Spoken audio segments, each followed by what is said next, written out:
Hey everybody, I'm Mikey G, and today we'll be looking at the world of white. Now, white's all around us. A lot of things in nature are white, a lot of things that we manufacture are white. So what is white exactly? Well, what Wikipedia says is, white is a color, the perception of which is evoked by the light that stimulates all three types of color-sensitive cone cells in the human eye in nearly equal amounts and with high brightness compared to the surroundings. But in art supplies, if you look at a line of oil paints, acrylic paints, any kind of different medium, you're going to see that they try to sell you more than just one kind of white. There's 3, sometimes 6 or 7 different types of whites. But white is white, right? Well, that's what we're going to be taking a closer look at today. Is white really just one color, or are there actual differences that each of these whites do? And see if we can prove it. We came down to our local Jerrys Artarama store to see just how much white they had available.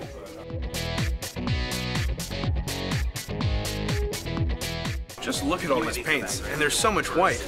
Here, iridescent white. Ooh, it's on sale.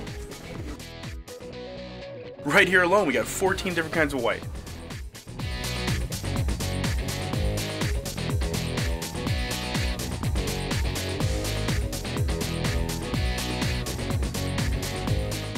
Well, here it's just snowing white. And even more white.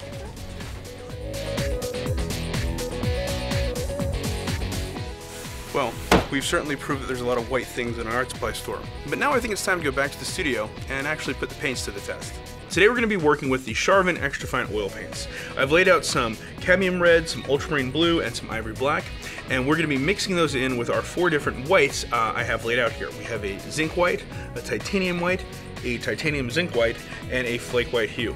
And what I want to see is when I mix each of these whites in with the colors, how they look, if they look any different, or if they look the same. I'll be sure to mix in equal portions and see if there's any differences. Alright, so I'm going to lay down 5 equal parts, 1 as a control and 1 for each of the whites to be laid in.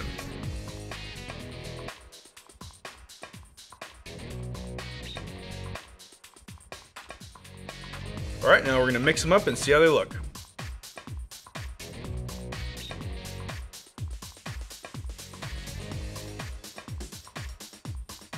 Okay, so we have all of our colors mixed, and as you can see, we've got quite a variance of color here between one to the next. But let's take a closer look at that and see what paint does what and what some of the features and benefits of those changes are.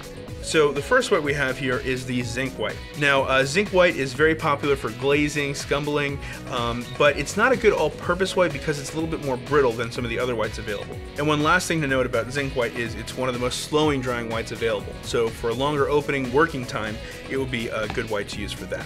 Next we have our titanium white. Now titanium white will reflect 97.5% of all available light. It's the most opaque and it's the brightest white you can buy. And it is probably one of the most popular whites that most people use on a day-to-day basis for painting. Okay, next up is our titanium zinc white, and as you can guess, that's simply a combination of the titanium white and zinc white. It has some of the advantages of both without the drawbacks of either one on their own. You're going to have a less brittle paint, it's going to have some of the creaminess that you get from the zinc white, but still having some of the brightness and opacity, covering power of the titanium white. So that zinc white really makes a good all-purpose painting white. Okay, last up we have our flake white. Now flake white is probably one of the most historical whites used. This dates back to the Renaissance, the portrait painters. They all love this white because it's not as bright as the other ones. It has a more of a warmer tone to it. It's very good for portrait painting and covering large areas. But one of the great advantages of the flake white is how flexible it is. So for portrait painters or people that were covering large areas, they didn't have to worry as much about cracking because it was so flexible.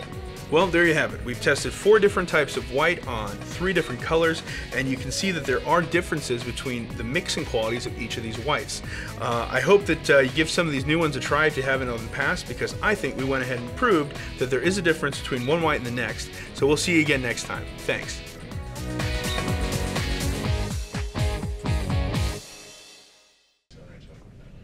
Alright, here it is. That's not what I wanted.